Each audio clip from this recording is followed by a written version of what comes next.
Hey, what is going on, everybody? Ladies and gentlemen, welcome to another episode. I'm your host, Witch Doctor. Our guest today, a renowned historian and scholar, best known for his work in Greco-Roman history and the study of ancient religions. He is well known for his groundbreaking research in historical Jesus.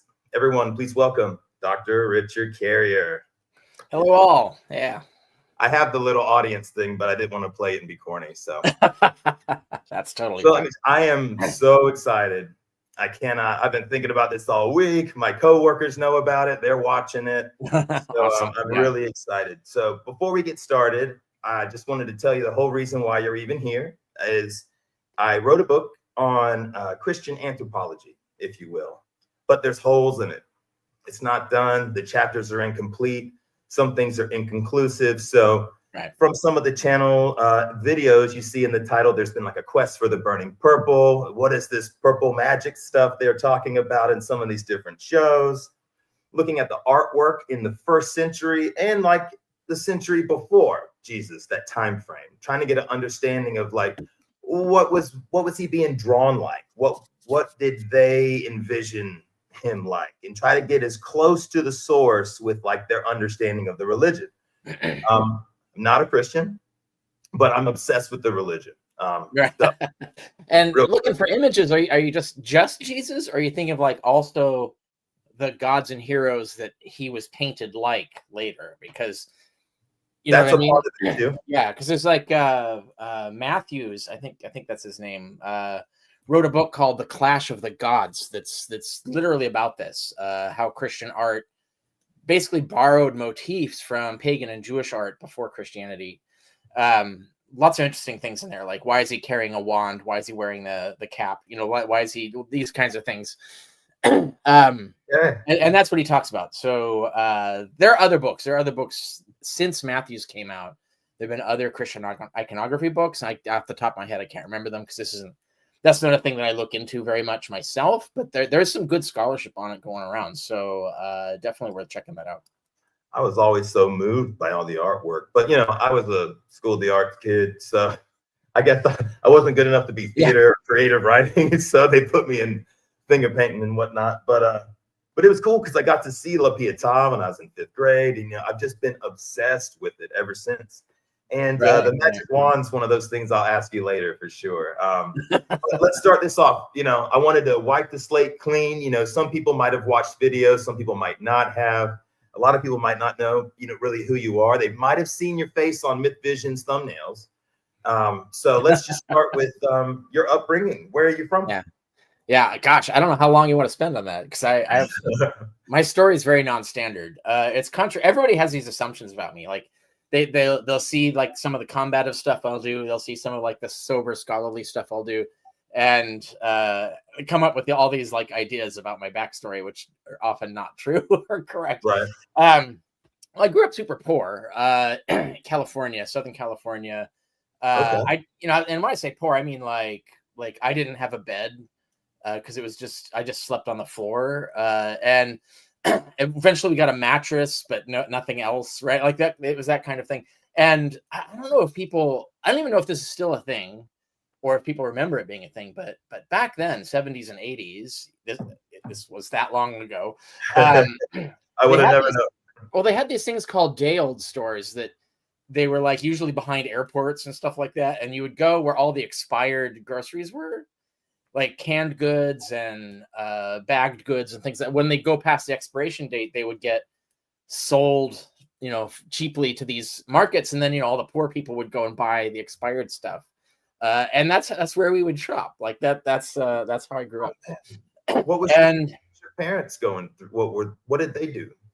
Well, my mother was a secretary and my dad was a Xerox repairman. So but just Cali's so expensive anyway that you just that too. Broke. And well, then my parents got divorced fairly early on, so it was, you know, also my dad was terrible with money, so like there's massive debt that we can never get out of. You know, it's just, you know, all the things, the usual stuff.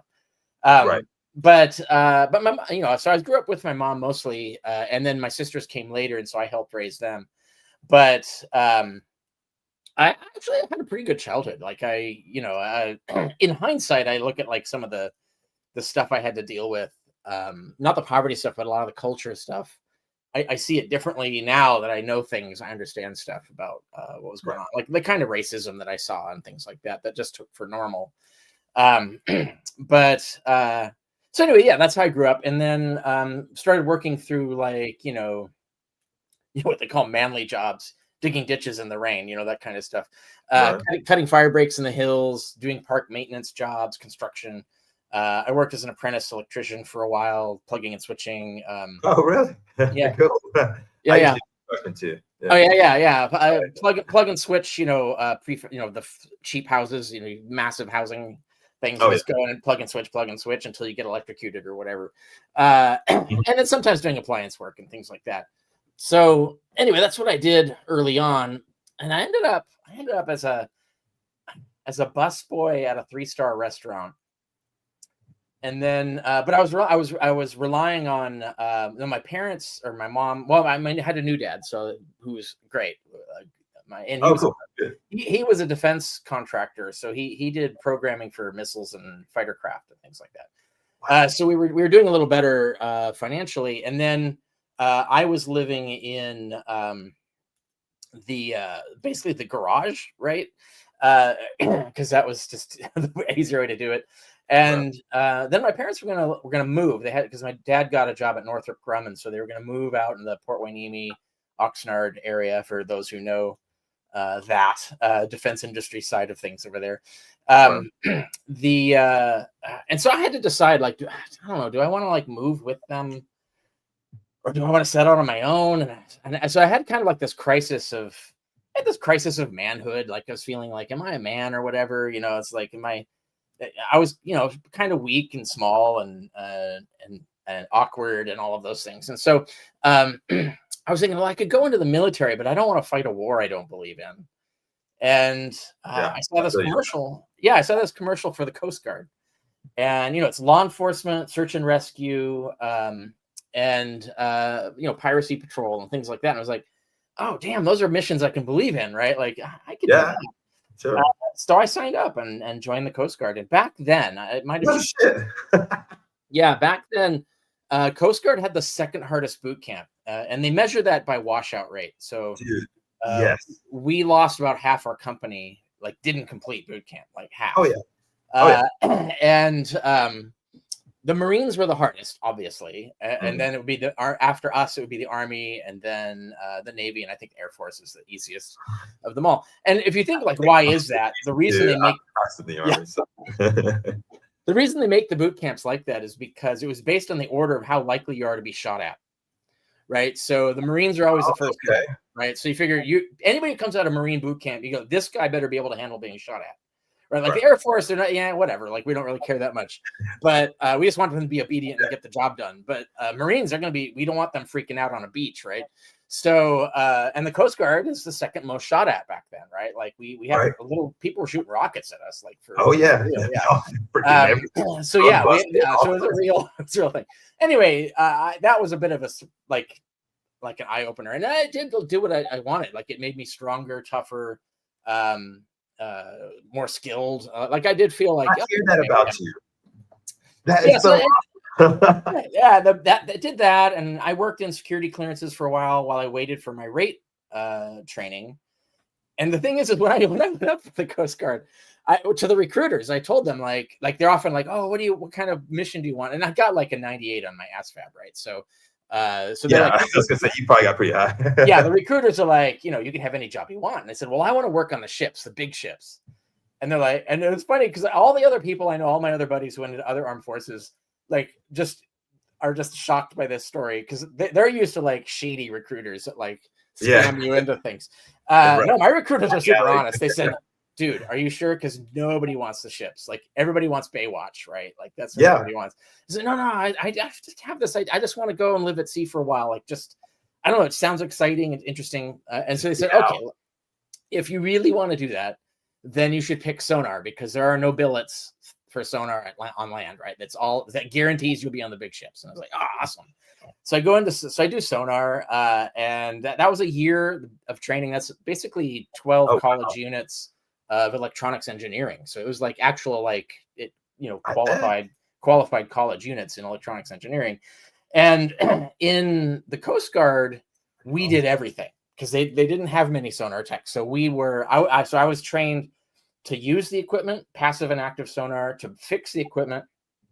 I was a specially trained torpedo man, also aviation ordnance loader, because we could put torpedoes on helicopters, right? And then when you go live on a ship, they cross train you because they figure they're going to lose more than half the crew in a battle. So everybody's got to be able to step in to fill the hole, right, or whatever. So I cross trained as a duty gunner's mate because those guys are right across the hall from where we barracked, and anyway, I ended up as, and also flight deck firefighter. So I ended up flight deck firefighter, duty gunner's mate, torpedo man, aviation ordnance, sonar, just almost entirely a combat rate. And I thought, like, I went into this to just do like peaceful mission, and I'm all combat. So it turns out I was in charge of everything that blew up on the ship, including, so it was just one of those strange moments. But I lived a year at sea and got an early out because they canceled the sonar program. Because back then they thought they were never going to be in another submarine war.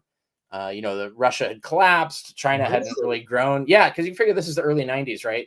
No one foresaw China becoming this, dangerous Pacific war power. Right. And Russia still is not much of a sub threat, but China's something to worry about, right? And so anyway, they thought they would never have these sea caravans again to defend, so they got rid of the sonar program in the Coast Guard. And I had the option to get out and go to college or retrain and do something else. And I said, no, these were great 2 years, learned a lot, but I'm ready to be able to go vacation whenever I want and not have to ask permission for everything. Go turn into you now. Yeah. So I went to college, and I sampled a bunch of different college degree concepts, right? Like I was saying, I want to do languages. I like English. But then I had to read a bunch of books that were boring. And then it was like, well, mathematics, I like math. And then, I had to get all these math, lower level math requirements because I didn't have them on the books. And I was like, this is super boring. I can't handle this. But while I was doing that, I was doing all the breadth studies, right? So like, if you're going to finish in a 4-year, you've got to do a breadth study. So you got to do Western Civ 1, Western Civ 2. You got to do a life science, a physical science, and math. And you got to do all these things, right? And so when I was doing all the history requirements, in Western Civ 1, the unit on the Roman Empire, like, hit me like emotionally, right? Like this fascinated me, this culture. And it seemed like, I don't know, back then it seemed neglected. Like, people aren't really paying attention to the heights of civilization that we had and lost it all, right? And so just other aspects of the culture fascinated me. So I was interested in that. At the same time, this is in parallel to all that going on, I was getting more involved in online political activism, and in particular the atheism movement, right? So I wasn't very political when I was younger, but when I became a voter, I started to run into who were the opposition to every single policy that I want to see forwarded. And it was always the Christian fundamentalists, right? So so I got more and more involved in combating Christian apologetics and things like that. And so I realized I could be useful to the atheist community if I learned, because this is Roman Empire. This is when Christianity began. So I'd have the languages, I'd have the culture, the context. So I'd be more capable of vetting the sort of arguments that are often dubious arguments that you get from Christian apologists. And so I said, okay, 2 apples, right? Or two birds with one stone. I can do a thing that's I'm really passionate about, and it'll be useful, and I can apply it. And that's what happened. And so from there, I ended up finishing my bachelor's in history with a minor in classical civilizations at UC Berkeley. And my honors thesis there was good enough to get me a full ride fellowship to the PhD program at Columbia University. And so I went and did that. And so that got me the Master of Arts, the Master of Philosophy, and then the PhD in that, all at Columbia. And then, I still was focusing on the two things, the things that fascinated me and the things that I could find useful for combating Christian apologetics. And I ended up doing ancient science because at that time, there was a big intersection. Dinesh D'Souza and others were making this argument that you got to have Christianity, have science and stuff like that. Right. And they're making a lot of claims about ancient science and stuff that were obviously false at this point to me. So I was like, well, I want to do my dissertation on that. So I did Attitudes Towards the Natural Philosopher, which back then was the equivalent of scientist in the early Roman Empire. So I did the education system. I did who were these people? Where did they come from? What social class did they belong to? What did people think about them? What did they actually accomplish? All of that stuff. What were their methods? So all of basically just a whole book on ancient science. And that was my dissertation. And that resulted in, you can now buy those. I split out the education part as ancient education. So science education in the early Roman Empire. I do the whole education system. So if you want to know how education worked in the ancient world, well, Rome in particular, the Roman Empire, that's the book. But I focus on where did the science content go? How much did it filter down to the average person? And then the rest of it I called The Scientist in the Early Roman Empire, and that's that book. So that all finished. I mean, those published later, but I finished my PhD, got it passed and did the grueling oral exam, the oral defense and all of that stuff in 2008. So this is 2008.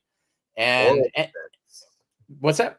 I'm so new to school. I'm a sophomore in college now. I'm 38, but yeah. Late start from being in the Army.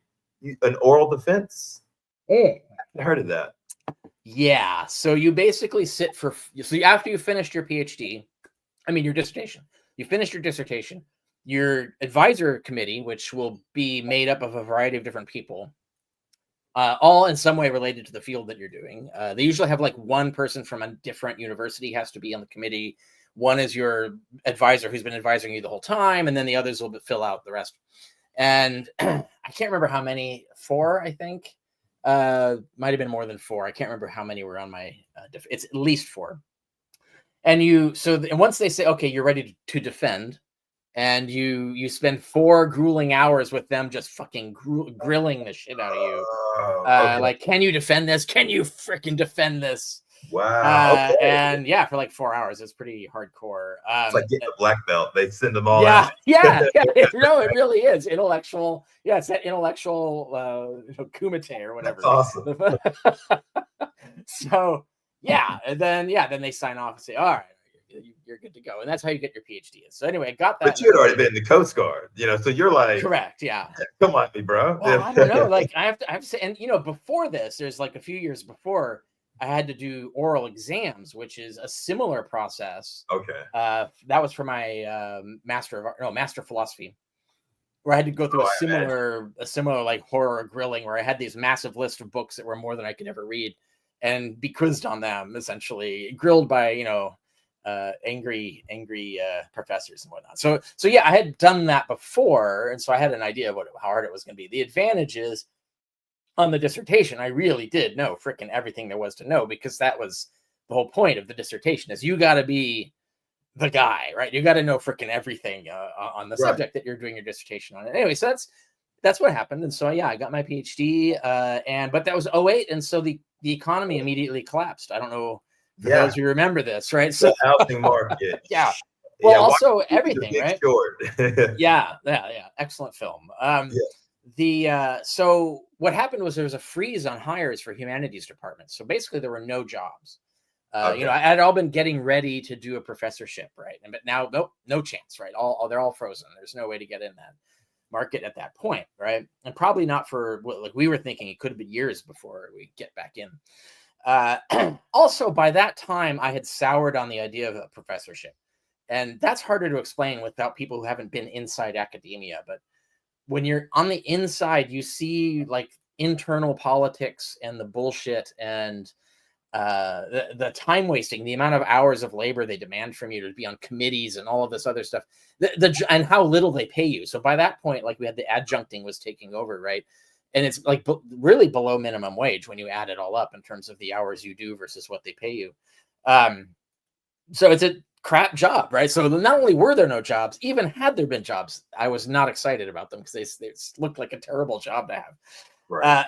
So what I did, and this was before like Kickstarter and GoFundMe made this a thing in general, but I basically did a similar thing where I went to my readers, and I built up readers at this time because I've been working at the Secular Web, and so I was the editor-in-chief of that I got famous being the feedback editor because I was a very cheeky, combative feedback editor, right? Yeah, so I really people liked my responding to the Christian crazies who'd come in, right?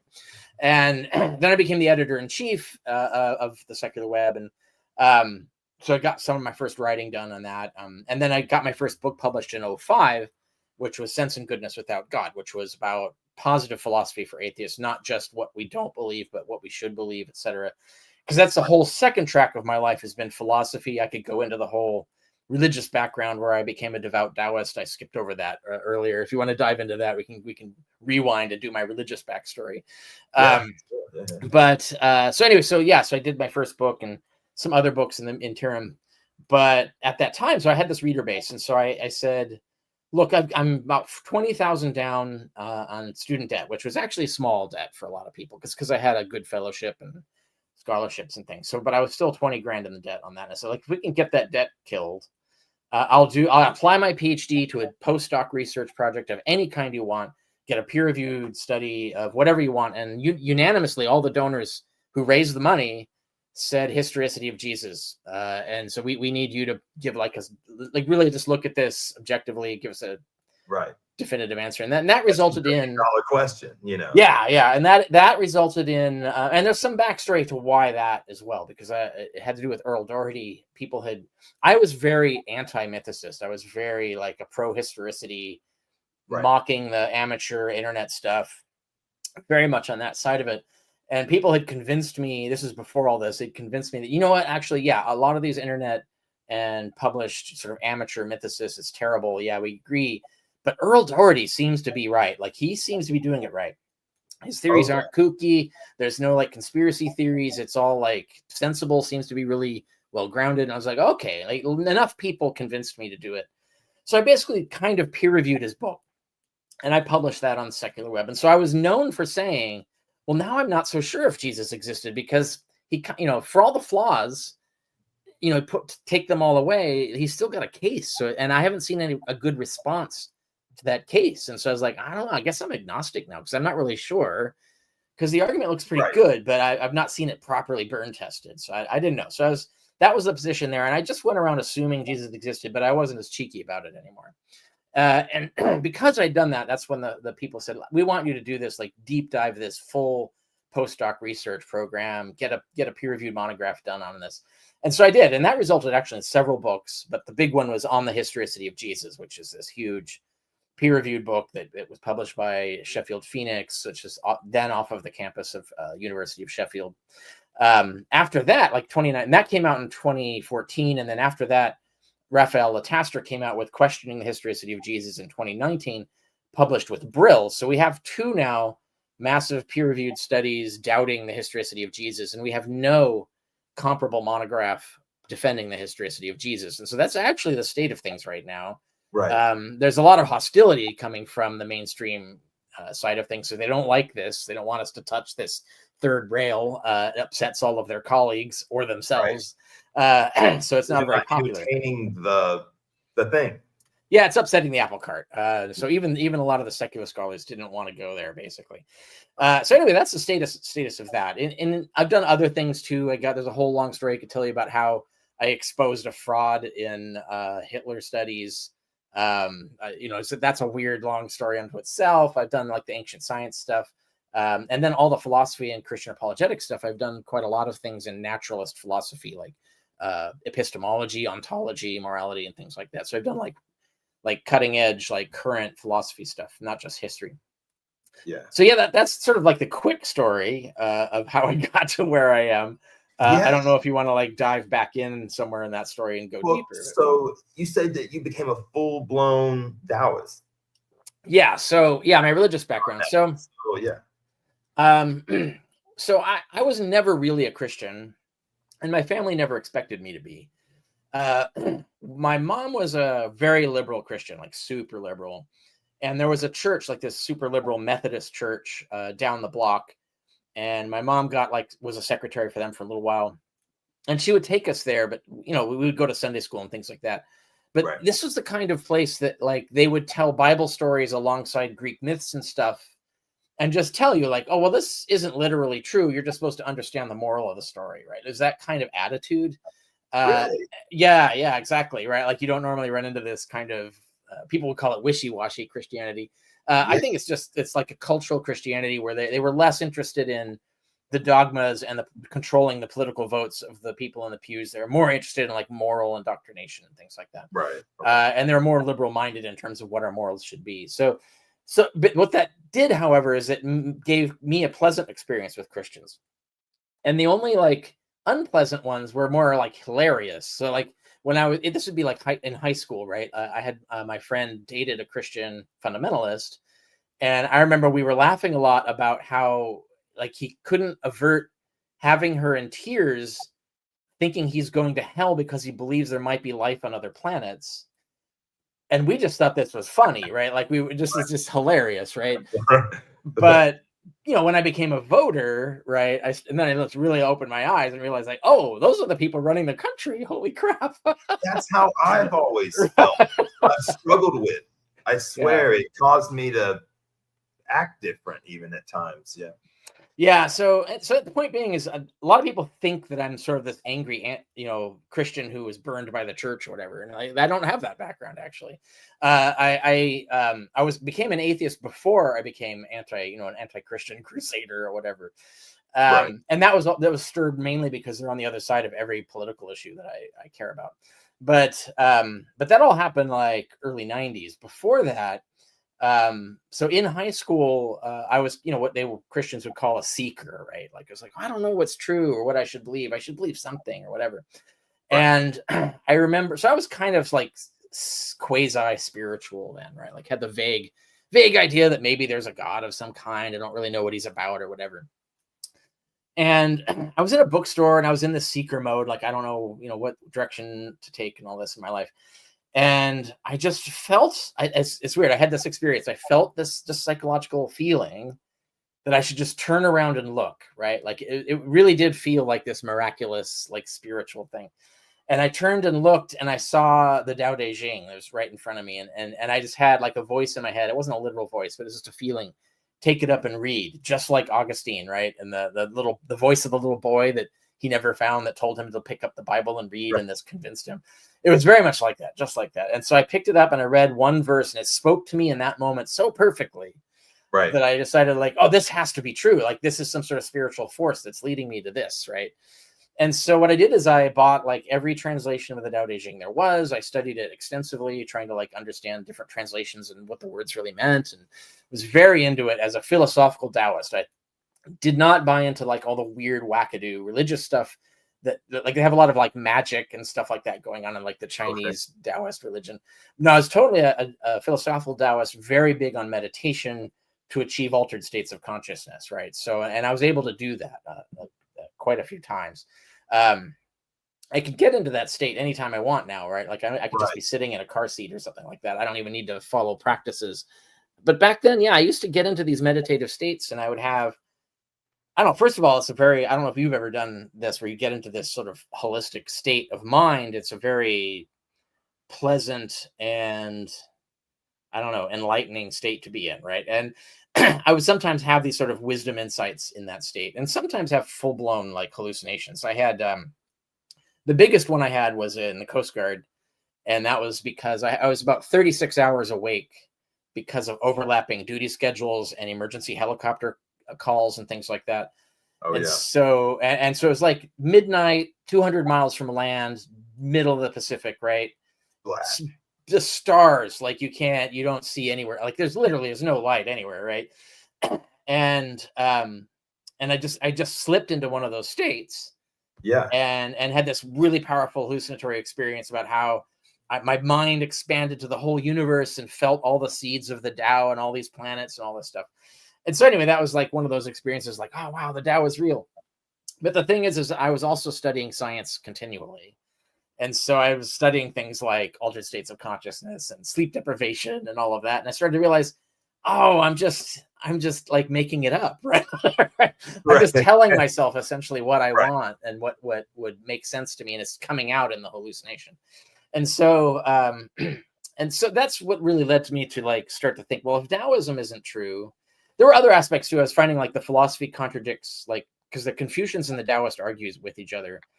And I started to realize, like, sometimes I agreed with the Confucians, right? And not always agree with the Taoists. And it's like, well, how can that be if it's the one true religion? So you put Right. all this together, I started to realize, well, it's just another human religion or another human philosophy, right? It's right about some things, wrong about some things.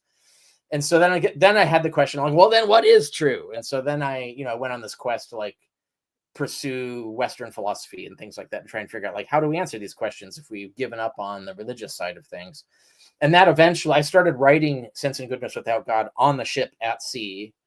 So Oh, it okay. was it, so it Wow. was like more than 10 years before I finally finished it, because I kept rewriting it as I learned new things. I was like, oh, I was wrong about this and I got to fix this. And so by the That's time it awesome. came out, it was like a Yeah. super research book. But the idea of it with my brother word processor, right, like back in the day, Yeah. Same. in security clearance lower sound, just sitting there doing my thing. um so anyway, that's my religious backstory, and I am very interested in the positive philosophy side of atheism. So I don't want to just go around like debunking religion, because I don't think that's useful if you're not going to replace it with something. And Yes. so I'm very big on, well, what do you replace it with? What methodology do you come up with to figure out what to replace it with? Like, these are all the kinds of things. That's what Sense and Goodness was about, was an attempt to say, well, here's a worldview, a positive worldview, things you can believe in about all the things that you want to know, like where did we come from? Why are we here? What do we do now that we are here? And all of that stuff. Okay. And so that was what that is. And I'm actually working on the rewrite of it, like the updated, Yeah. improved version. That's going to come out next year as called a Better World Without God, a positive philosophy for atheists. So that book is already in contract, already on schedule to be done sometime in 2026. So that's my whole philosophy religion side, and then the other side is the history stuff. That's so funny because that's kind of how I tried to describe it. Even in the book, I have this chapter on the metaphysical hierarchy. And it's a stretch. I'm such an amateur, but I've been writing a little bit. I have 3 unfinished books and two finished screenplays that I haven't seen in 15, 20 years. Oh, okay. And But my dad's you know what they say though, like, if you want to write. That's the thing. If you want to learn how to write, you just write, yeah, right? You just freaking do it. And the yeah, more you do it, the better you get. And then, eventually you've got something that's you want to put out there. yeah. And I always said that. Like, I wrote a book about an army team that the army experiments on them with steroids. So, Oh, yeah, and it was early in my bodybuilding career and stuff yeah. like that. So I had a lot of that terminology in my head, and I wanted to make a story out Right. of it. Okay. Yeah. Yeah. Yeah, but it never really. I got to 80,000 words, and it was just like, all right, I'm done with this.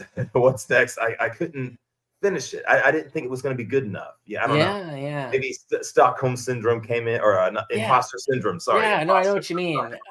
Yeah. You might want to blow the dust off that, and like look back at it, and you might think like, oh, I could write this better, and like you fix it up and stuff, and you might get more. You get the passion back, and you're like, I can do this. Especially since, like, if you read a lot, like, there's a lot of really crappy fiction that gets published.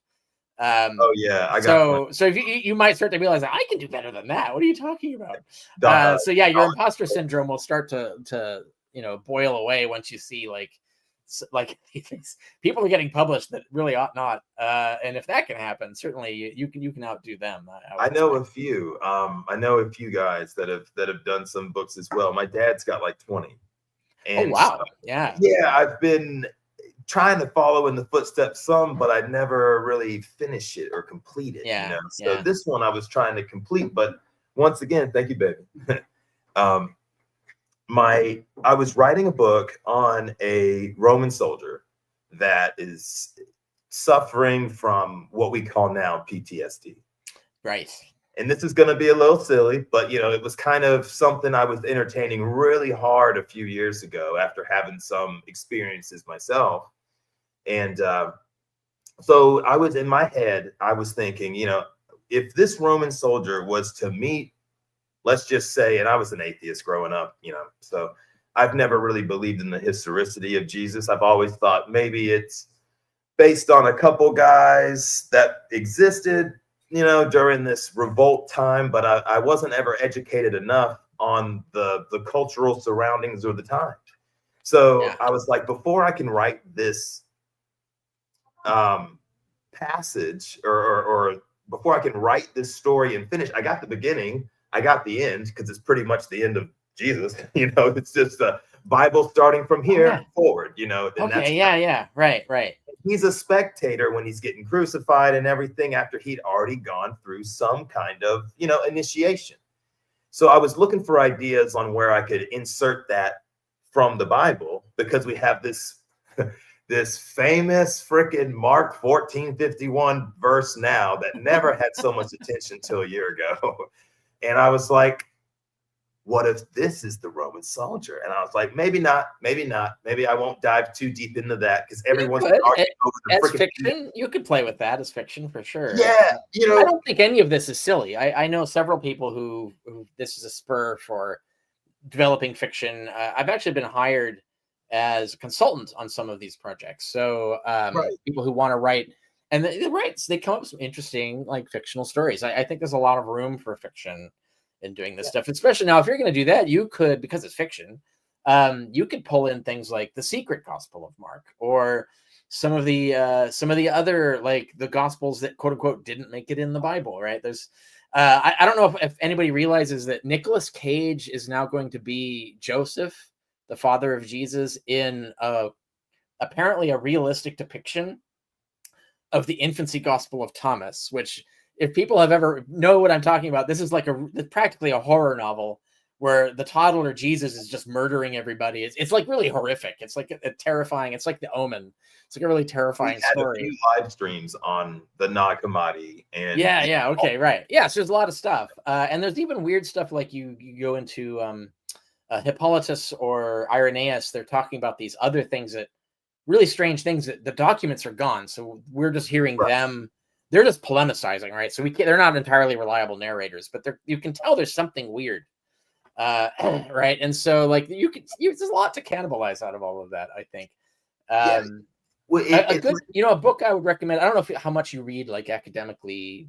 As much as I can. The Greeks and the Irrational. It's a book by Dodds. So Dodds, this was a while ago, I think late 60s, early 70s. I can't remember. Maybe it might be later, but it's an older book. However, it did a thing that no one else was doing, and doesn't still do very much of, is that most people focus on the elite, the educated elite, the philosophers, the serious academic ancient writers. Right. But they don't focus as much on what did the ordinary people believe? What did the people who weren't these, rationalists? And so he did this called The Greeks and the Irrational, where he dug up lots and lots of examples of popular beliefs. There's another one called A World Full of Gods. There's a couple books with that title, but the one that's, I think, there's one by Hopkins. I think it's Hopkins, where it's written kind of in a fictional, semi-fictional way. But the point of the book is to give you a sense of what it would be like to just be a Roman walking around back then. And the reason being is that religion was super weird and everywhere. We're not used to that, right? We're used to religion gets stuffed into churches and it's all normal out here, right? But back there, it's just freaking everywhere, just everything, that the superstitions, the religious symbolism, the structures, the way your life is organized, everything is religious. And it changes your perspective on it's also how to write an ancient Roman, but also how the ancient world thought and stuff. It can be a great spur to fictional ideas about where could you go with this, right? And I think you would find that valuable for what you're doing. Yes, absolutely. And so while writing this story about the Roman soldier, I had so many questions as to the sacrament. Let's just say that's what he did, is he went to a ceremony, and so I had this, I got the music going and everything else going, and I've got the vision worked up in the head first before I start pounding it out. And then the guy interrupts them having a ceremony, and they're like, holy shit, there's a fucking Roman in the door, kind of, obviously they're not saying that, but it's oh shit, we're all about to die or whatever. Right. He had already come back from a couple of trips to the furthest corners of wherever. I haven't decided where, because it doesn't really matter, at least for what you're going to read. Yeah. And his dad's an army officer, like my dad, it's kind of like me, sort of, just as a Roman back in the day. And even though I didn't have this experience with a magic man claiming to be somebody or whatever. You know, I had an experience kind of like this where I saw a lot of relief. This book was sort of something to encourage. And my wife is the one with the master's degree in pharmacological investigation, focusing on psychedelics from University of Wisconsin-Madison. But awesome, yeah, you know, and I wanted veterans that were really struggling with PTSD to consider this, but they have this really hardcore, ingrained, sometimes I can't eat from the tree of knowledge, if you will, you know, aversion to trying that particular pharmaceutical therapy is what you mean, right? Yeah, or that just they want to suffer. They want to feel bad. They won't just get rid of the ego, you know. Gotcha. They won't. Just, No, I get that. They got kids that need them and stuff, but they want to be miserable. And I was in the Army 6 years, but more recently I got out of the Army and I went into the gym fitness industry and did the whole bodybuilder competitions thing, trying to be, you know, Jay Cutler or Ronnie Coleman, whatever.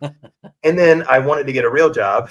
And so I went to do security for politicians. And that's when I learned how much I hate politics. Living in DC for a year, I had Trump on the road for 2020 when he lost. And then I had the whole RNC for a year.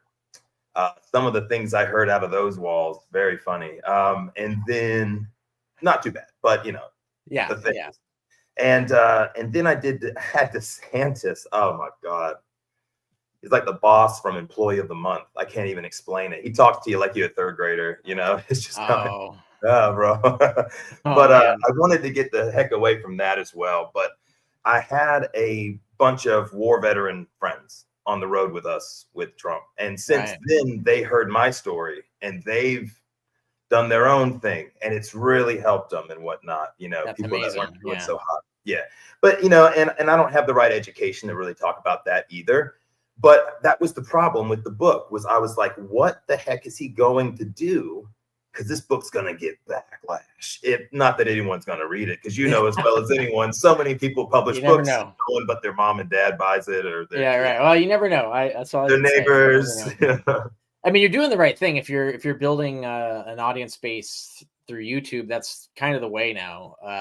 Is to pre-build your audience and then publish a book. And it's kind of, I mean, that's what I did. But I just fell into it by accident because I started like when the internet began, when it was like easier to do. Now it's really hard. Like there's so much, everybody's trying to do it. So it's really difficult to get audience now.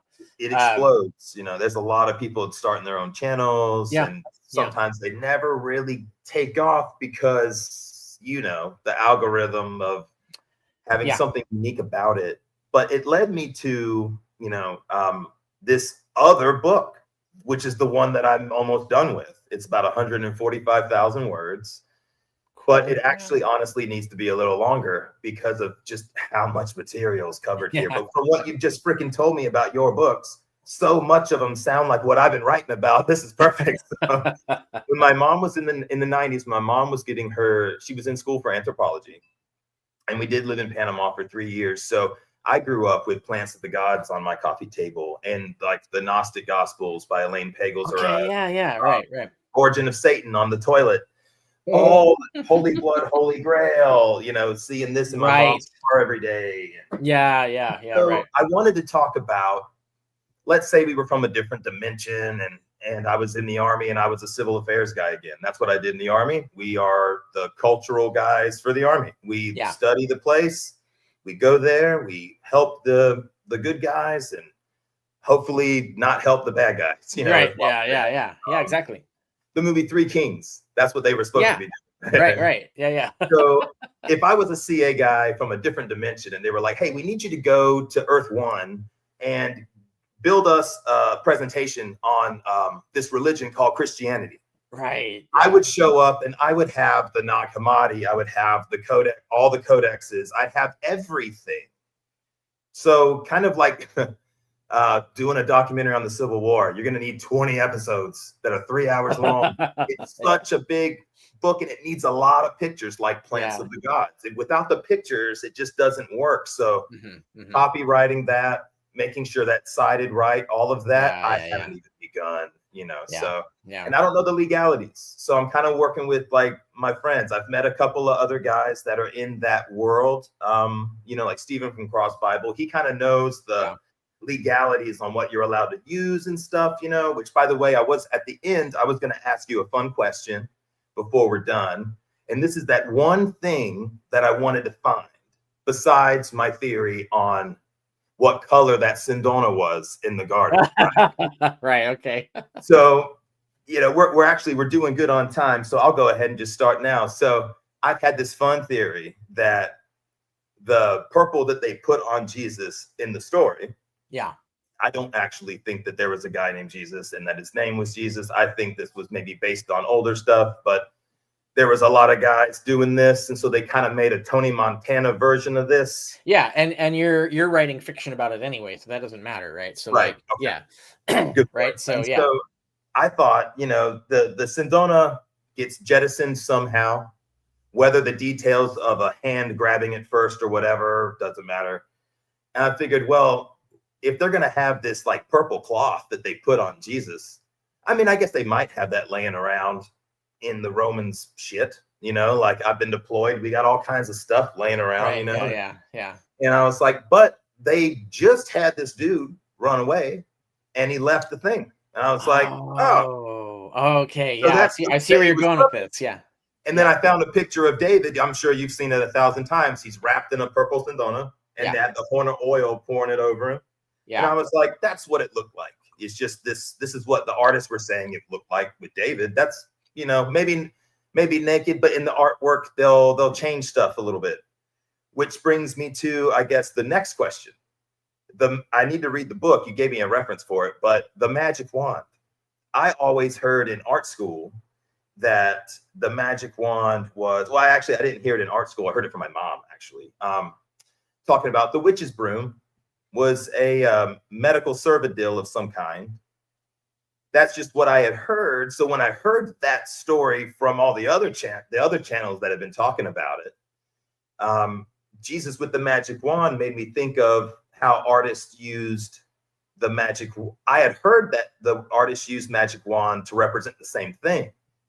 And so that made me think like, oh, so he would have had like a bunch of jars of different oils or something. But in artwork, you always draw the wand. You don't draw the actual application tool, Yeah, so yeah. I was going to ask you about that, but I didn't know if you'd ever dove into that or not, so. No, I mean, yeah, as like the application tool thing, yeah, maybe but I think, I mean, fiction, you can make it be whatever you want, really, as long as it's plausible. But I wasn't going to have Jesus doing anything with that. I was just going to have the Roman drinking something, because like there was a Syriac and whatnot. I was like, well, maybe that was kind of where that came from. Well, we definitely know that apart for like portable drugs. So like they had hallucinogens that came out of the ground, right? Like gases, right? But things that you could carry around, right? Ergot was one of the most commonly known, and I do think they were well aware of like hallucinogenic mushrooms. The point being is like they had access to this stuff, so absolutely they could do that if that was what they wanted. It wouldn't be crazy to someone in the 1st or 2nd century to know what ergot is. I would think. I didn't know what the heck it was till I did the whole deep dive and Hoffman and all the YouTubers and they had, the surprising. I mean, it's like you got to realize like this is like the ancient world is coming off of like 40,000 years of shamanism, right? So, correct. So a lot of this stuff goes back to the prehistoric, right? And there's a good book on shamanism called In Quest of the Shaman, and it's anthropology of shamanism through shamanic art. And what they do is they cross 3 things. They cross studies of hallucinogenic phenomenology. So like what kinds of shapes and things do you see when you are on a hallucinogen or in an altered state of consciousness? Because you don't necessarily have to take drugs to get into the same state, right? Very true. And then they've got schizotypals, similar things. So they do that plus the ancient rock art and cave art and stuff, plus modern anthropology of shamans, right? So they combine all of these things to sort of write the prehistory of shamanism. So given all this stuff that we do know, how would we fill out the story of who shamans were, what role did they play in society, what kinds of knowledge did they have, and things like that. And absolutely, hallucinogens is part of it. And so if that goes back 40K, it absolutely is still around in 1K, right? So like it's a first century even. So so yeah, absolutely, that's entirely plausible that they would do that. And usually they would need a reason though. And so like you've got a shaman who has a role, who's achieving a particular thing. Back then you would have wizards who are also trying to achieve certain things. You've got oracles who are also like, so they're doing it for a reason, right? Like they have some sort of idea of what it's supposed to do to them and what it's for. And so that actually molds their experience, right? So that would be part of that. The wands, however, were, according to Matthews, and of course, we don't have like the manual of magic wands, right? Like we don't have someone telling us the theory of wands. We would love to have that, by the way, but Right. but we don't have that. The place where we would have it is gone. So Varro, a Roman historian of the 1st century BC, he wrote a multi-volume encyclopedia of religions. That is one of the things that I would most wish we could find, because it could actually be at Herculaneum under the ash. Okay. So it could actually be there. I don't know if you know the story of the Herculaneum library, but there's a whole library sitting there under ash from the first century. Yeah, and there's probably hundreds, if not thousands, of books there. Oh yeah. Yeah. So there's a lot of like economic and political reasons why we haven't gone in. Right. Where is that? It's in Herculaneum. There's actually people living on top of it now, so that's one of the problems. There's a problem with the water table. There's a problem with preserving the temple architecture or the villa architecture and all of that stuff. So anyway, there's a lot of politics. I even think the mafia is involved. It's like a lot of like shit getting in the way of us digging it up, but it's there. It's waiting for us to go get it, and we actually have gotten some of them, because there was.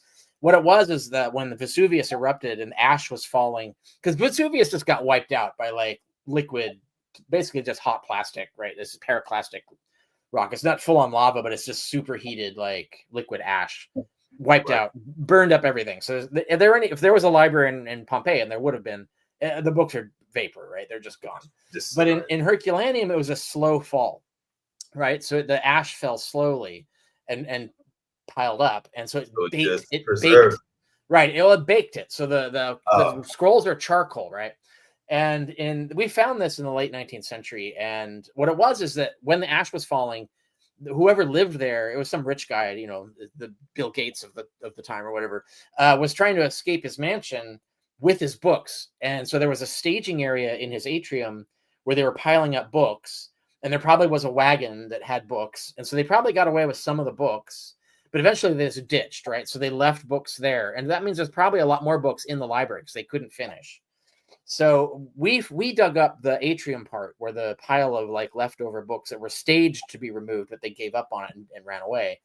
And we have those scrolls. And in the late 19th century, they're breaking them up and trying to like do a puzzle thing and try and read well, now we can use particle accelerators to spot all the atoms, basically just all the relevant atoms in the thing, and reconstruct the ink. 3D image. That's right. And then the computer unrolls the scroll, so we don't have to physically touch the scroll at all. Oh wow.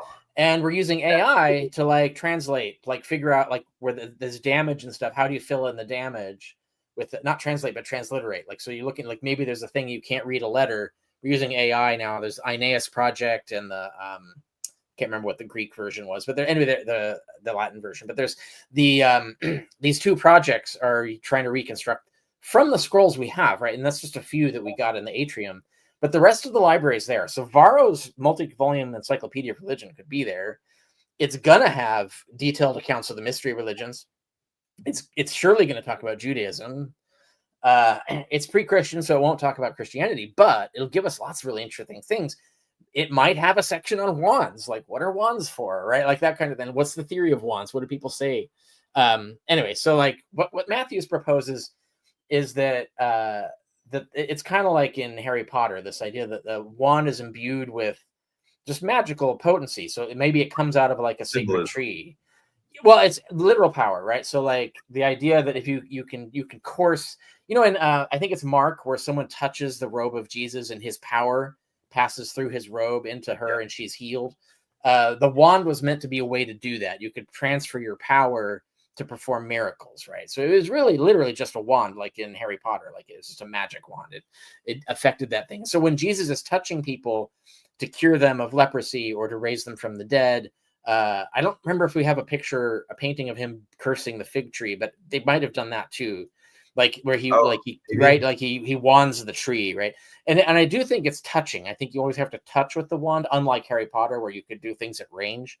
Right. So anyway, it was the idea that the wand would itself, or it's like he's blessing the wine with it. That's right. Yeah, transferring. Yeah, he's transforming the water to wine, right? With the wand. You got to touch it. We have this really mysterious painting from the late 3rd century. This comes up in my dissertation on ancient science. In the catacombs, where there's a human dissection occurring. And this is the other thing. Another problem is that the wand also was used by instructors to point at things, right? Like, so it's like if you're like doing a demonstration, an anatomical demonstration, you open up the body and then you use the wand to point to the organs as you teach your students, right? So there's a non-magical role for these wands, and we have a reference to that too. But the thing is this has, I think it's like there's like 12 disciples and a master who's touching the cut open organs with the wand. And there's been theories where like, is this a thing about Jesus? Like what could this be Jesus and the 12 disciples? Are there actually 12 disciples? Because there's a debate as to how many actual heads are depicted on the painting. It seems like it seems like it's probably just a paint. It's probably like a doctor was buried there and it's a painting representing what he did. He taught classes and did this thing. But we can't prove that. It could be some sort of spiritual allegorical message about Jesus, or a wizard or something. We don't know. That's the annoying thing is we don't have a description. They did so much stuff they would hide all kinds of smart ass shit in there. Where Michelangelo is like notorious for this, you know. Oh, in the art, yeah. They would hide stuff, so it could be kind of misleading, you know, to a degree. Even the whole Holy Blood, Holy Grail, Da Vinci Code theory, he hides in this sculpture apparently by having the veins still on his arm. Right. Okay. That he's not dead, and his ribs aren't jabbed. All you see, and this is I see what you're saying. Right. Is the cloth of Mary's, the Sindona underneath him. Yeah. Fingers are doing like this. Well, and I read a couple of articles about that is sort of representing his ribs being, you know, split, but without drawing that wound, because it kind of would, I guess it would kind of distract from the whole thing. I don't know the story. I don't know what art historians have said about that. Someone probably has. Yeah, there's books about it, I'm sure. So you mentioned ergot a minute ago, and that's so funny because the only takeaway other than the purple robe, the purple Sindona from the garden, was I have this one theory, and it's in 2 different chapters. I kind of feel like the Pentecostal church, where they have 2 verses on snakes, so they're going to hold poisonous snakes and worship them and stuff. So I was talking to some Christians about how they're not allowed to do that, you know. And some of these guys are like struggling with the death of their friend and whatnot. You know, they just talked to me about it.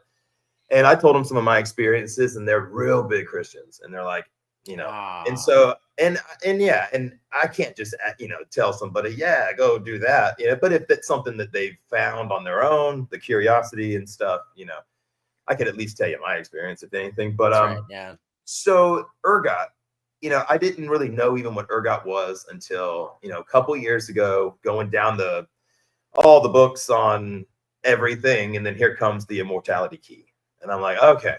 So we're hearing about Dr. Carl Ruck. I got a couple of his books already, you know, read those, Rogia Lucis and whatnot. Heard about the Eleusinian mysteries. And I was like, maybe we're onto something with like what might have been in the drinks, you know. Okay, cool. This book was answering so many questions, sort of. And I was like, well, where is it in the Bible to give us a little bit of hint? So we've all seen Mandrake in Genesis, and we've seen Spikenard, and we've seen everyone that they've been talked about a bazillion times. Yeah. But I was trying to find a verse that was alluding to the use of something without it being directly put there, and it not being something extremely pornographic, you know. So because that gets the biggest pushback of anything, you know. So I'm going to share my screen real quick, and I'm going to do a shout out to Cross Bible again. Let's see, present, share screen. So we have Matthew 12:1. Let me make sure it's showing. All right. So Matthew 12:1. Now, bear with me. You're gonna know exactly what I'm talking about the second that we read this. You might have even read this before and had the same thought or heard the theory before. So at the time, Jesus went through the grain fields on the Sabbath. His disciples were hungry and began to pick some heads of the grain and to eat them. When the Pharisees saw this, they said to him, "Look, your disciples are doing what is unlawful on the Sabbath." He answered, "Haven't you read what David did when he and his companions were hungry? He entered the house of God, and he and his companions ate the consecrated bread, which was not lawful for them to do, but only for the priests. Or haven't you read in the law that the priests on Sabbath duty in the temple desecrate the Sabbath, and yet you are innocent? I tell you that something greater than the temple is here."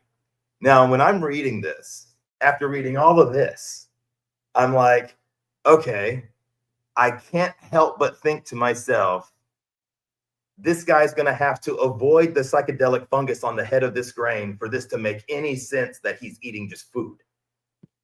I was like, in my head, I was like, oh, they're eating ergot before going to the temple. And he cites David eating the consecrated bread, which in my brain was always bread that's contaminated with the ergot. But I'm looking at this from my mother's anthropology upbringing and just thinking that there was so much of this stuff already everywhere. I was going to ask you, what made the consecrated bread consecrated? And then would it be crazy to think that this could have been, because it's in Luke too, it's almost identical the way it reads. Yeah. They left it in 2 books after Mark. Yeah. And I'm like, are they talking about him maybe doing that? You know, how crazy, how silly is that? Historically, no. However, fictionally, you can make the case, right? So, like, because if you know how to detect, because it's a fungus that grows on wheat, right, and grains.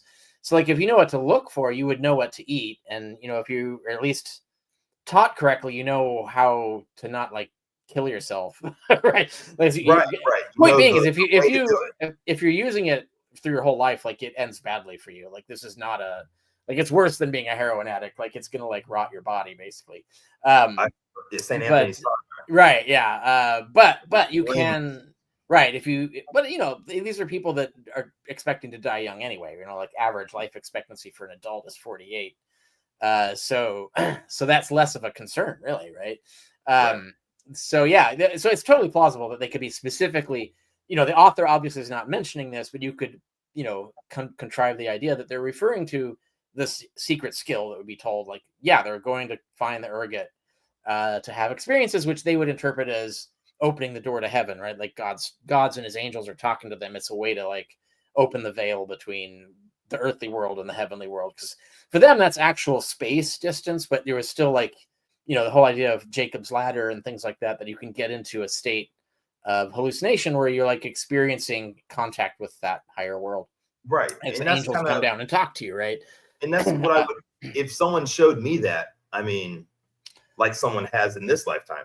I had a buddy at the RNC. Right. Historically, though, I should say that historically, though, that's actually a reference. So this is it's a debate. It's a moral debate, not a medical one. But so the Gospels are kind of representing a sort of liberal Phariseeism. The Gospels are anachronistic. They make it seem like Jesus and his ideas are against the Pharisees, right? And that's kind of like a fiction. The reality is that there were liberals and conservatives among the Pharisees. So you have the Hillelites who are very liberal thinkers. So like the idea of, can you heal on the Sabbath? Like Mark is very big, like we can heal on the Sabbath, and the Pharisees are, no, that's work. That's violating the law against doing no work. But the thing is that in the Gospels, only the conservatives, the Shammaites, would be taking that position, while the Hillelites standing across from them would be arguing with them, right? So what would happen is you'd have the Pharisees arguing with each other, and Jesus would have nothing to do, right? And the dominant view was the liberal one. So like Jesus is actually taking the already dominant view that of course you can heal on the Sabbath, right? But the way they're writing the fiction is Jesus is in the role of these good guys arguing if you can heal on the Sabbath against the bad guys who are like the arch conservatives, right? Those are the baddies. So they're taking like they're basically characterizing the worst version, the most conservative version of the Pharisees. So there's this argument, and so gleaning is one of those things. So there's a law about the poor are allowed to glean, which is there's the edges of the wheat fields, and we think now with our partitioning and our idea of property that if you're walking along next to an apple orchard and you just walk in and grab an apple, you're stealing, right? You're stealing the apple, right? That's the attitude. It's trespassing, stealing. That's our apple.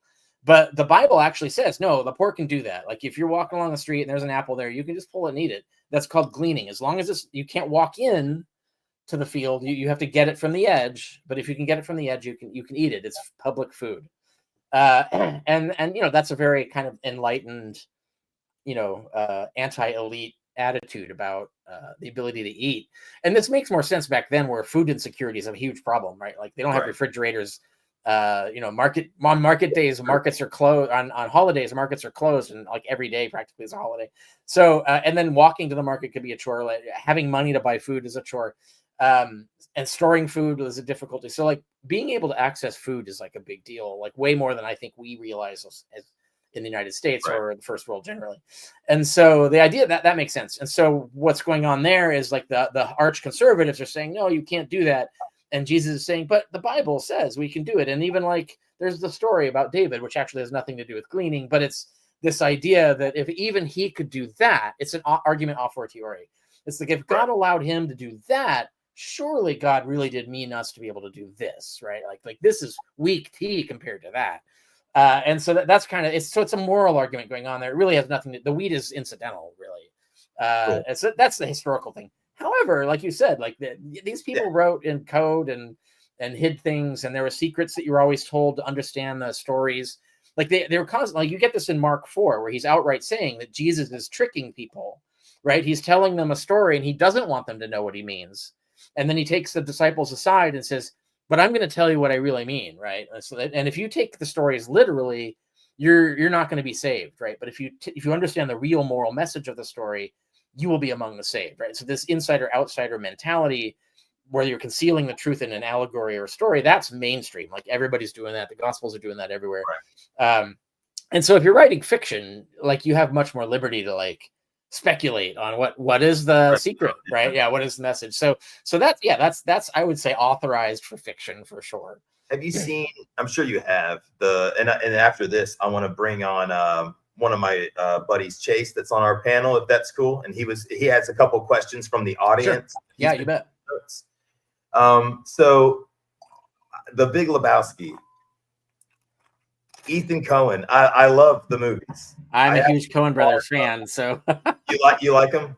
Yeah, hugely. I'm rewatching the whole Fargo series over like for the third time. Like I just think they're just masterpieces. They're just so good as television. They are. I'm from South Carolina, so when we when I was in high school, and so that's where we ended up. We were military families, but yeah.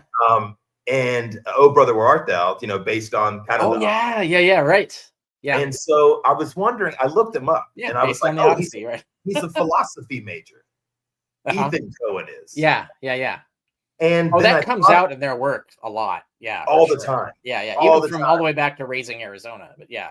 Yeah. And so I was watching The Big Lebowski one day and I'd seen it before, but I was seeing it a little differently now. It's like 10 years since I said the last time. And all of a sudden there's a cutaway scene to the tall guy that's in Oh Brother Where Art Thou as Jesus at the bowling alley. Yeah. And I thought to myself, if Ethan Cohen's a philosophy major and he went to school for it, he has these professors that are probably, philosophy or classicists, or they teach humanities. I'm actually in Humanities 240 right now. So we just did the monomyth, this week. Okay. Yeah. And I had so much material, so I'd overloaded it with stuff. And it's cool. But yeah. So in the middle of them talking about why the billionaire or the millionaire gave him 20 grand to go find his wife that he thinks kidnapped herself, there's this cutaway scene at the bowling alley that has nothing to do with the movie. And I think Ethan Cohen is trying to insinuate something that we've been hearing about in this pseudo theology world. In the scene, he's wearing Tyrian purple. you know, and he's got the maroon stripe too, all the Murex colors and stuff. Yeah. He's got the cocaine fingernail. He's Yeah. got the crown of thorns hairnet, and he gave him the Spanish theme and gave him the name Jesus because there's so many guys named Jesus, you know. Yeah. And he's like the best bowler around. He's Right. the superstar. He's flamboyant. He's the shit. But he's also a pedophile. So there's this cutaway scene that John Goodman says, yeah, no, he had to go door to door and tell all of his neighbors that he, you know, that he's a pederast. And then Steve Buscemi's like, what's a pederast? And he goes, shut the fuck up, Donnie. So I was like, is he trying to insinuate some of the same stuff from the good books? So I looked for in all the other movies he's done. And I think there's one place where he's making some kind of subtle joke, because philosophy majors have probably heard all of these alternate theories because they speak the freaking Greek and stuff, you know, like, or they're trying to learn it. They're getting it from that perspective. And it made me think, is this like a little undertone joke in academia? And you would know. Have you ever heard that theory before the last few years? Like the whole Jesus was the way that they're describing it? Well, I mean, like the last 4 years, yeah. Yeah, I don't agree with it. I think it's just kind of cockamamie. But no, that wasn't really, that's more of an internet thing. So like in academia, there's not much talk about it. I would say like the ghost of that idea starts with the quote unquote discovery of Secret Mark, right? So you have Morton Smith, who was gay. And so that became kind of like this target of attack. It's like, oh, it was Morton Smith. Did he forge this to promote, you know, ephebophilia or whatever? Like, and, you know, I don't think that's necessarily the case, but that's what the argument was. So this goes back to what, 1980-ish, somewhere around there. And so it's been around, but it was in academia, and I was in this.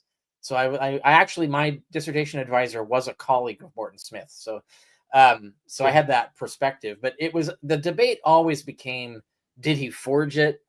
There wasn't so much talk about like, well, was he trying to promote Jesus being a ephebophile? However, that was a thing that came up, right? It comes up. And so you get pushback against it. Oh, no, that's ad hominem, etc. But that does establish that the idea was floating around, but it was all orbiting this concept of, did he forge this text? And you know, then there's still the question of, if he didn't, somebody did. And at some point, right, Middle Ages or something, like, even if it's authentic, because it's supposed to be a letter of Clement of Alexandria, right? So like, if it were authentic, it would date to the early 3rd century, maybe late 2nd century. And then the question is, who made this fake version of Mark, and what were they doing, right? Like, what's and that's a whole different question. Because we can't even establish that it's predates the modern era.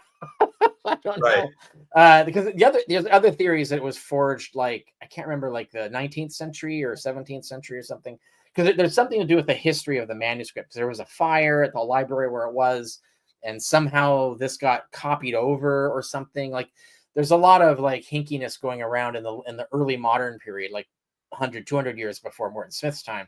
So then it becomes a question of, well, if someone forged it then, what were they doing? Right, what were they doing? And then so like, but it could also have been forged in the 3rd century or in the Middle Ages, or like, who knows? So yeah, we don't, but in academia, the thing you're talking about, I think it started with the Morton Smith discovery, and then you get kind of like the, you know, the secret snickering ad hominem type thing going around. Sure. And so that's where it gets started and becomes kind of a thing. Now, in the last 4 years, like, it's exploded on the internet. It's like, let's talk about this now. Right. So that's new. Like, that wasn't that like huge. Well, I looked at the movie Lady Killers, and the weird thing was, because I even said, well, he had to have at least one Greek classicist as a professor. You know, it seems like, yeah, right. Tom Hanks plays the classicist, and he has this Colonel Sanders accent the whole time. Yes, ma'am. And he's sitting in the living room with the lady he's renting the house from while they're digging a tunnel to the casino to rob it. And he's pretending to be such a holy man, kind of. Yeah. He's like, have you read the gospel? And he's like, oh, yes. And the camera starts to zoom in on his eyes. And he goes, I have found great reward in the good books. And I was like, there it is. And then it changed the subject. And I was like, yeah. Did I just find something? You know, so I looked at all the commentary about the movie, and it seems like I feel like I'm the only one that made that conclusion from those two scenes. I think the idea of hypocrisy in Christianity is there. That's a theme. I mean, the whole Bible salesman thing in O Art Thou, right? Like there's a lot of that, like, oh, it's supposed to be this holy person doing this holy job, but no, he's a freaking scammer making money, and he's actually a horrible person, right? So this idea that like Christians are like wolves in sheep's clothing, I think that's a kind of a running theme, definitely. What's up, Chase? What do we got? Hey, what's up, man? I was bringing you now. We got about 15 minutes left, so I didn't know if you had any questions. So, Dr. Carrier, this is Chase the Face. He's a director. He used to shoot movies and stuff, and we became friends a little while ago. And he came in to kind of help motivate me and be in the corner a little bit. I was totally nervous. So, Chase, take it away, man. You got any questions while we got a little bit of time? Yeah. So I guess what I'm really interested in, is like the idea that when I was younger and I was taught, about like the history of Athens or whatever else, it's real brief usually, right? It's like my memories are like, there's these people back then and they had these really smart ideas and cool stuff. Turns out like our structure of drama, our music, like everything, pretty much civilization. And they also believed in like these gods that were people in Olympus, and they were anthropomorphic beings. So they were kind of silly. They had that silly part of them. I mean, I distinctly remember, and maybe it's because I jumped around in different schools, and sometimes I was in a Christian school for a short time. And so it was always kind of like, yeah, that's just kind of silly, isn't it? Like, Zeus is a person and it's just kind of a metaphor and stuff.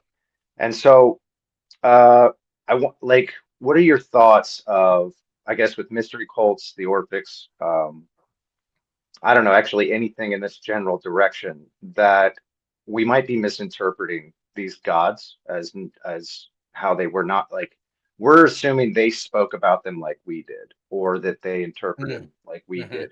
And how does the idea that they were describing as like the gods as like faces of forces in nature, and also the entheogen idea that they were doorways to specific experiences, maybe archetypical or whatever else. Like, for example, allegedly they're giving a lot of Ukrainian soldiers ibogaine, and a lot of them are seeing a female goddess, and that's pretty wild for, I know it's kind of like, we need more maybe proof and stuff, but I mean, it's very similar to when people take other psychedelics and all of them say, oh, I met God. And then, or I met an alien, and like, so how would that change how we interpret the cult text? It's right. It's interesting how you asked that, because they themselves asked exactly that question. So we have these really interesting texts, like Plutarch wrote this book on Isis and Osiris, and it was meant to be like this homage to this friend of his who was a priestess of Isis, and so he wanted to write her like this big, here's all the things I know about your cult or whatever, right? And so he writes this thing. In the midst of it, he gets into this argument, right? It's like, well, what are the gods, right? And like, some people say this, and some people say that, and some people say this other thing. And then he says, I think they're all wrong, and I think it's terrible. So he stakes out a position, but he illustrates in doing so that there are other positions, right? So, and then there's another book that he wrote called On Superstition, where he contrasts elite religion with yokel religion, right? Like, he has this idea of what his idea of superstition was: excess fear of the gods. So he saw superstitious people, yokels, the illiterate masses, as too easily terrified of spooks and ghosts and spirits and monsters and things like that. Whereas the elite had a much more settled philosophical idea of the gods, right? And that was the better thing, right? And so, anyways, On Superstition will give you that perspective. But somewhere on Isis and Osiris, where he's talking about this, he talks about, some thinkers talk about the gods as metaphors for natural forces. There are even hints and discussion of them as metaphors for social forces. And Cicero talks about this too a little bit. He's a little more circumspect. Cicero himself wasn't an actual augur, so he had the official state position of reading the flights of birds as messages from the gods about what to do and stuff. And it's very clear that Cicero thought this was bullshit, but that the role was important, and it was important for the people to believe it. And so, like, he had this kind of like the Straussian neocon idea of what religion is. But so you had all these different perspectives on it. Now, Plutarch stakes out the position no, they're real, but they're not what you think, right? His position is, well, there are these sort of astral deities, and yeah, they do sometimes come down into our world, but most of the time they're up there, and there's different levels of them. Like, some are like half gods, and they're like, some are mortal and some are not, and stuff like this. So he's got definitely the superstitious, they're real idea. But in his view, it's kind of like it's another society. Now, for another perspective, the Epicureans thought, and this is true, people always say the Epicureans are atheists. That's not quite true. Their view, and we get this from Lucretius, and he actually says it basically straightforwardly that this is the view of that called the atomists, which the Epicureans were one class of these atomists. The atomists were very much against the Aristotelians in terms of their understanding of the universe. But the atomists thought that the stars, every star that you see in the sky, is a distant solar system with its own planets, with people living on them. And those aliens, right, straightforward extraterrestrials, just live blessed lives because they're so much more advanced than us. They've solved all the world's problems, and they're all great and whatever. And when we dream or have visions of the gods, those are actually stray television signals from the aliens. So they can't hear us. They don't know anything about us. They can't do anything for us. We're just passively receiving these signals and interpreting them. And that's a crazy ass theory. That's awesome. Right. But think of it in context. It's like they're trying to rationalize a common belief. Right. That you actually really like dreams are like for this. You gotta understand, like, dreams were taken so seriously back then. My advisor at Columbia, he wrote a book called Dreams and Experience, where he goes into this, where they thought when gods visit you in dreams, they thought that was the God actually visiting you in dreams. Such that when Paul says, like in 1 Corinthians, that Jesus appeared to people, that word appeared is not distinguishing whether dreams or waking visions, right? Like, there's no distinction. Like he could just be saying that they dreamt Jesus came, Jesus came to me in a dream and said a thing, right? He could be saying that because they didn't distinguish those. So like it's God either way. It doesn't matter whether you're asleep or awake. It's irrelevant. It's the real God is talking to you. So they really did believe this thing. But there were these intermediary views like Plutarch's, where they're not just ordinary people. They are something greater than people. They are like these super beings, extraterrestrials that live in outer space and have immortality and all these other blessings. Sounds kind of Sumerian, kind of. Politically, yeah. I think, this is an evolution of that, right? Because they're inheriting a lot of that stuff. Because all the Middle Eastern stuff gravitates out. Even the Iranian stuff, like the Persian view of the good and evil God and the war and the fire at the end of the world that'll burn everybody up and all this stuff. That goes all the way west and ends up in Stoicism. So by the time that Aeneas is writing Virgil is writing the story of Aeneas going down into the Hades and finding the fire pit where the souls get all the evil parts of them burned off.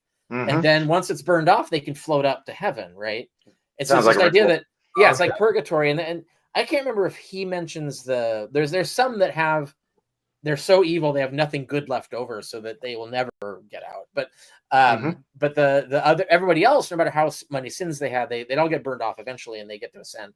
So this shows, like, this goes all the way from Iran, gravitates in a few hundred years, finds its way all the way into the Roman nationalist poetry, right? Like, so there's a lot of like mixing of ideas and things, and there was a lot of this like did Virgil believe this? I don't know, but somebody did. Like, even if he didn't believe it, he's writing for a nation of people who did, right? Like, so like he's writing for these poems would be sung at taverns and things like that, right? Like, this is like it was meant to be the sort of like the epic that would unite the empire, and so it's speaking to all peoples, and so they speak in double truths. Like, so the elite can accept that it's all allegory or whatever, while the public can believe it's literal, and that's fine, right? And so we have Origen, the Christian father in the 3rd century, literally says this, like, okay, the Gospels are to be taken literally by the illiterate because we don't have time to educate them to understand the allegory, and we want them to be saved before they die.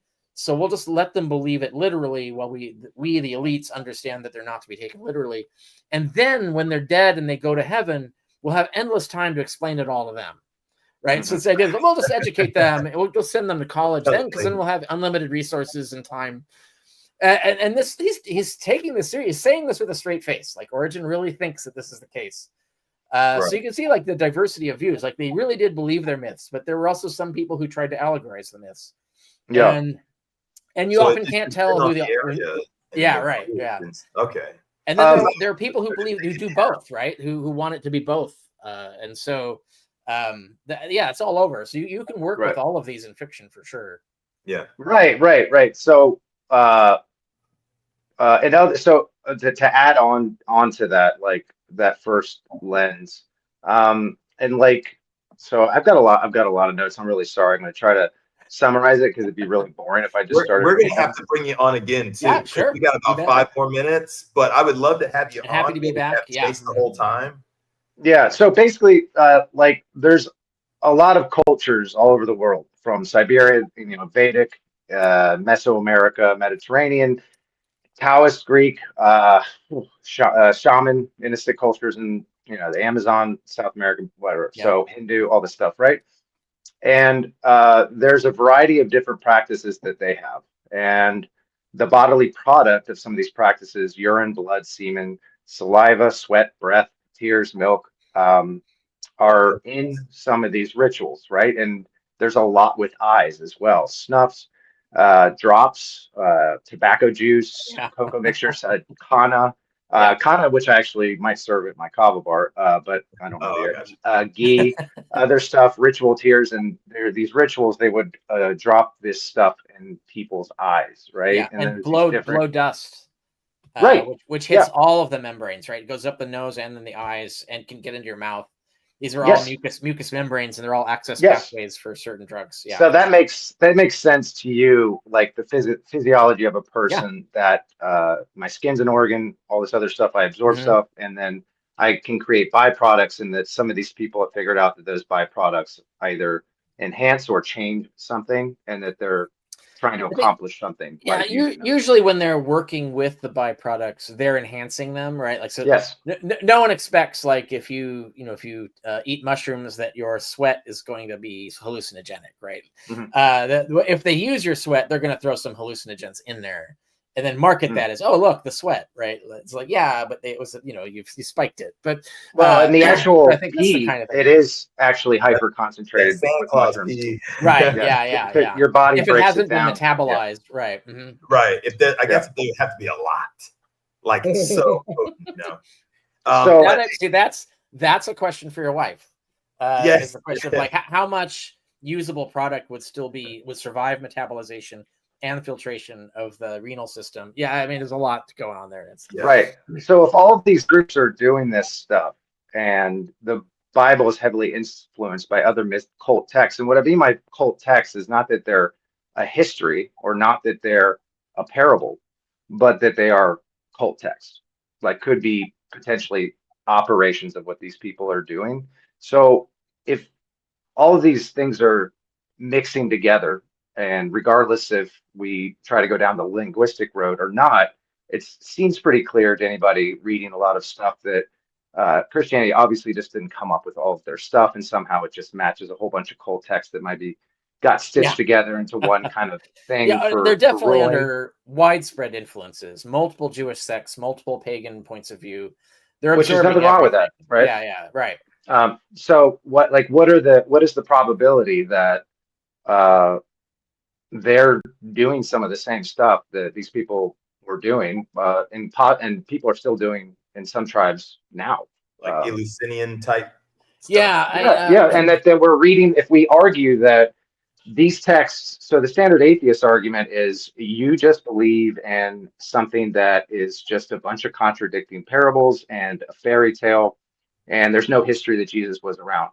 And then the other side is like Jesus was actually a person, and this happened, and this is a historical account, or these are the most powerful moral metaphors we've ever seen. But what if we're approaching the foundation of that argument wrong, and that they're cult texts, and that argument actually doesn't. It's going to always like to be based on what people believe or what structures in power. Yeah. You know So what I mean? right, I'll tell you my perspective on that. I do think the Gospels. So for the writers of the Gospels, myth is a way of communicating social institutions, and it both to criticize them and to propose improvements. Right, like so it's very much a it's all moral messaging, right? Like the parables are all about how should society be, how should you behave, etc. And they throw in some of the and if you do this right, you'll be among the saved when the fire falls from heaven, right? And so like the elite think that's a metaphorical fire. The public, they want them to believe that it's a real literal fire. It doesn't matter either way. You're gonna be motivated to listen to the messaging. But it starts out as an inside out, in group, out group model, right? So like the outsiders are not supposed to know what you're talking about. You have to become an insider to understand it. And that's exactly Jesus literally says this in Mark 4. Like people overlook, like, and so other it's mystery really cults. weird. Yeah, it looks really weird. So there absolutely are these secret messages. The overt stories are absolutely meant to disguise something. That's all true. So the question is like, is any of the stuff they're disguising, is it like pharmaceutical hallucinogens? Does that have anything to do with it? And there's no evidence of that. Whereas we do have evidence of that in other cults, right? So like we talked about, like the Oracle of Delphi is like a classic case.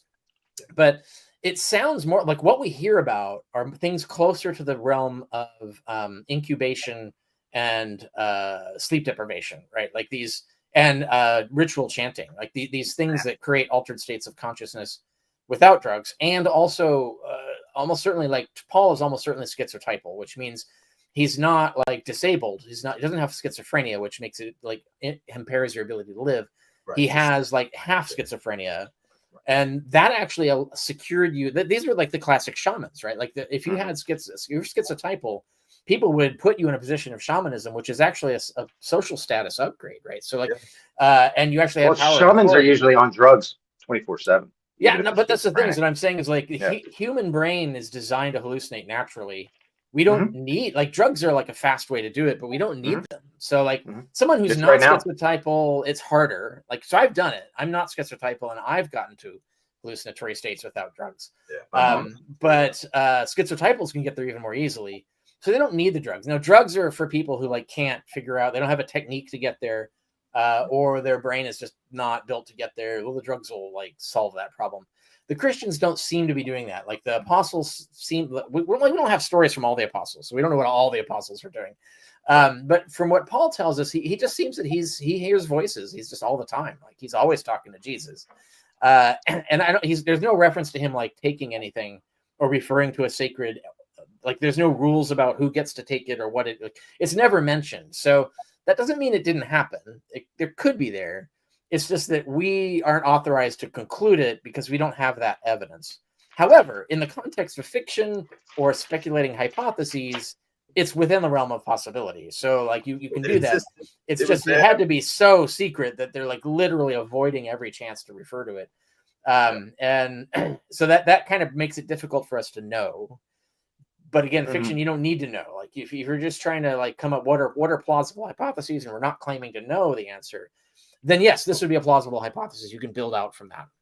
Does it feel like a coincidence that like the tabernacles, the snake on the rod, the fruit, Paul looking for the lady purple, the amount of eunuchs are all over the damn Bible. It's wild when I started looking at that. But is it a coincidence that these stories are just parables and moral metaphors which contradict each other, which allows the cherry picking that we see, which don't really fit an actual moral lesson or they're mirroring all of these other cult texts that actually had rituals with all of this stuff and they're around. It's more like they're arguing it. So I think contradict each other is the wrong way to put it because they're arguing with each other. So when the Gospels emulate Old Testament stories and change them, they're not seeing that as contradicting the Old Testament stories. They're seeing that as improving them, right? So like, and then when Matthew comes along and contradicts Mark, that's on purpose. He's saying Mark is wrong we're selling, because Matthew is a pro-Torah, so they're a Torah observant, so they're Jewish Christians. So Matthew's community doesn't like Mark's community, because Mark is saying you don't have to become Jewish to be a Christian, and they don't like that. They're saying no, you have to become Jewish to be a Christian. And so those two communities were in argument with each other, and that's why their stories quote unquote contradict each other. It's an argument. That's why, right? Mm-hmm. What about the coincidence that the Book of Revelation? Jesus, I just mentioned one book, and there you go. Yeah. That well, that somehow they evoke a whole bunch of drugs and a whole bunch of rituals, and that makes more sense. Yeah, but they're really just actually metaphors and morals that kind of get pressed on in the first and fourth. Right. Century. I don't know about the drugs in Revelation. There's a lot of coded political messaging there. So there's a lot of like ragging on the current emperor. And how do you do this? Well, have a wackadoo psychedelic storyline, right? So really, that's the messaging there. Like I can tell you, like the Book of Revelation is definitely not an accurate description of someone's hallucination, because it's a extremely long, well-crafted literary product. Like they wrote everything in there on purpose, right? It's the end result's way too much. Yeah. They're looking for ways, and they're emulating things like Daniel 7 and Daniel 7 has this kind of like really freaky imagery, but it's all meant to hide like political commentary and to create a sort of plausible deniability for prophets. This is another thing. Like if the more fantastical and bizarre your story, the easier it is to make it fit anything that happens, right? So there's a thing to that. But if you want to know like why I think what I do and how you extract this information from the way they compose stories, my new book, which just came out, which is The Obsolete Paradigm of a Historical Jesus. In chapter 6 of that, I have a whole section where I talk about this weird story about the two swords in Luke, right? So in the end of Luke, there's a story where Jesus says, well, now you guys got to go buy swords. And they say, well, here's 2 swords. They say, oh, that's enough. And it's like, what the hell does that mean? Like 2 swords isn't enough to do anything. Why did he tell them to get swords in the first place? And you can actually unlock this. We actually have enough data to unlock what the code is on this. And it is another moral message. It's an anti-militarist message. And particularly it is resonant with pop culture when Luke was written. This is a really interesting thing. There's a scholar who discovered that there was this pop culture debate that was reinterpreting the Old Testament to sort of glorify violence. And this is a critique of that to de-glorify violence. So this is where it makes sense if you understand what the pop music is, what the latest novel is that everybody's arguing about. Like if you know what's going on when he wrote this text, it unlocks everything. And it doesn't, the secret isn't like some sort of like great mystery about drugs or anything like that, but it is, there are secrets and they're coded in a particular way and they're meant to mislead, and you're supposed to work to figure it out. That's kind of the point of the thing. But if you want to see how that works and what it looks like, that's a really good example of this. And so that's and that's built out more than the one on my blog. I talk about this, but subtle psyop, that little subtle messaging. And we're gonna have to wrap it up here, guys. We're going a little but hey, this has been absolutely awesome. Before we go, though, I was gonna say one quick story. Okay. My mom was in the 90s, anthropology school. She talked to Dr. Richard Evans Schultes on the phone. This feels like that moment for me. So this was like our first time having, somebody with a PhD on the show. So this actually was a really big deal, and I can't thank you enough. Cool. I really appreciate it. Is there anything that you want to say before you go? And whoever's watching, all you need to know about me is richardcarrier.info. So just my name.info. My website has everything, all my social media feeds, my blog. If you want to take correspondence courses with me, that's up there. All my books, everything you want to know about me is there, my bio and all of that stuff. So just run there, check it all out. And, and then of course I'm an independent scholar, so I live off of Patreon subscribers and stuff. And there are perks to being on my Patreon. So check out my Patreon. You could find the link on my website and all of that. And I'll post that in the description. Yeah, that'd be great. I would love to be back on. I would love talking about this stuff. This is great. I totally feel like Bill and Ted trying to figure out who's so great. Don't get sucked under, But hey, Chase, anything you want to say to everybody before we roll, bro? Oh, no. Yeah. I definitely, I'm pretty busy in other areas of my life, but I have like just reams of digital stuff, I guess that, same. So it's nice. Yeah, I'm busy. It'd be nice to go into specifics and references and stuff like that. yeah, just exploring it and seeing where it goes. Yeah, that'd We'll be do cool. another brainstorming. Yeah, we'll do Yeah, and I another. see like there's stuff in comments and stuff like that. So grab anything interesting in there. Tell the Oh, audience. they did Well, want to know what instrument you play. I saw that. I don't play anything. No, I'm not. Oh, okay. And I don't nor know if can I that's a sing. I joke can't or carry a something. tune. Music is not my thing. So yeah, Oh, okay, okay. I A lot love. of musicians here. Yeah, I have very eclectic interests in listening to music. So Oh, yeah. like who my favorite artists and stuff would like people would be like, really? Not the usual top 40 things, but and very diverse too. So You ever listen to Polyphia? no, see, I don't know that. Yeah. I'll have to send you the. Oh Yeah, man, dude. it's so good. There's no Yeah. singing, it's just instrumental. Oh, okay, yeah, no, that's cool. Okay, Yeah, cool. no, we could talk about music more too the next time. But yeah, I gotta bail. Yeah. But it's been I'll catch great. you free. Thanks for having me Man, on. we'll see you again soon, Doc. Well, it was such a pleasure. Thank you so much. All right, guys, take care. We're just gonna cut it here, but thank you so much for watching. Chase, my boy in the corner, Marcel in the back room being Jamie. We'll catch you on the next.